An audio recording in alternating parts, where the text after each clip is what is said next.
எப்படி? இதை பவுடர் ஆக்கி தான் சர்க்கரை தொழிற்சாலைக்கு அனுப்புவாங்க. ஏன், என்ன அவசியம்? ரிஃபைன் பண்ணணும், சுகரை ரிஃபைன் பண்ணணும், பிரவுன் சுகரை ஒயிட் ஆக்கணும். கரும்பால சர்க்கரை கொண்டு வராங்க, சரி, பிரவுன் சுகர், அதுக்கு பேர் பிரவுன் சுகர். அதை வெள்ளையாக்குறதுக்கு எலும்பு போடணும்.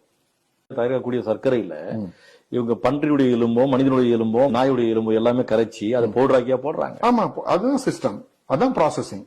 போடுறாங்கன்னா அரசாங்கத்துக்கு தெரியாதா என்ன? தெரியும். வெள்ளை சர்க்கரையில எலும்பு துகள் சேர்க்கப்படுதுன்னு சொன்னா எப்படி இருக்கும்? அது வந்து பிரவுன் கலர்ல தான் இருக்குமா? சோ இந்த பிரவுன் கலரை ஒயிட் கலர்ல மாத்துறதுக்காக இந்த போன்ஸ் வந்து யூஸ் பண்றாங்க, வந்து ப்ராசஸ் பண்றாங்க.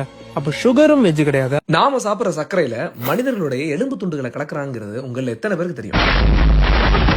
இருக்கோம் வெள்ளை சக்கரை ஒரு வெஜிடேரியன் உணவு. காலையில எழுந்த உடனே காபி டீ குடிக்கிறதுன்னு தொடங்குது சக்கரை. நாம திங்க சாக்லேட்ல சக்கரை, பிஸ்கெட்ல சக்கரை, ஜூஸ்ல சக்கரை, கேக்ல சக்கரை, ஐஸ்கிரீம்ல சக்கரை, கெச்சப்ல சக்கரை, எல்லாத்துலயும் சக்கரை தான். கோவில்ல நம்ம சாமிக்கு பிரசாதம் செய்யறோம் இல்லையா, லட்டு, பால்கோவா, அல்வா, கேசரி, சக்கரை பொங்கல், எல்லாத்தையும் இந்த வெள்ளை சக்கரை கொண்டு செய்யறோம். இந்த திருப்பதி லட்டுல இருந்து திருவள்ளிபுத்தூர் பால்கோவால இருந்து பழனி பஞ்சாமிரதம் வரைக்கும் அனைத்தும் வெள்ளை சக்கரை கொண்டு தான் செய்யறாங்க. அது எல்லாமே அசைவ உணவு தான். கிறிஸ்டலைஸ்டு சுகரா இங்க வருது. வரதுக்கு முன்னாடி எத்தனையோ எலும்பு துண்டுகளை போட்டு அதை வந்து எலும்பு துண்டு தான், போன் மீல் தான், அது வந்து ப்ராசஸ் பண்றதுக்கான முக்கியமான உணவே. பல சுடுகாடுகள்ல இருந்தும் கிரிமட்டேரியத்துல இருந்தும் எலும்பு துண்டுகளை வாங்கி கொண்டு, அனிமல் ரோட்டரிஸ்ல இருந்து எலும்பு துண்டுகளை வாங்கி தான் சர்க்கரை தயாரிக்கப்படுகிறது. நல்லா தெரிஞ்சுக்கோங்க. சில பேர் வெஜிடேரியன் சொல்லிட்டு இருந்தா நீங்களும் வந்து எலும்பு துண்டெல்லாம் சாப்பிட்டுட்டு இருக்கீங்க.